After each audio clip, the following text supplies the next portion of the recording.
Medina শরীফের মাটি আমার চোখে মুখে বুকে মাখিও। এমন পবিত্র মাটি, এমন পবিত্র মাটি আমার নবীর রওজায়।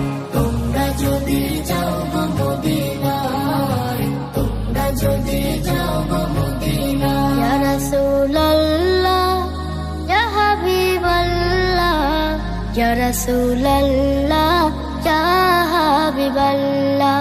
মদিনা শরীফের মাঝে বেহেশতের বাগান আছে ও, সেই বাগানে শুয়ে আছেন, সেই বাগানে শুয়ে আছেন প্যারা নবী মুস্তাফায়।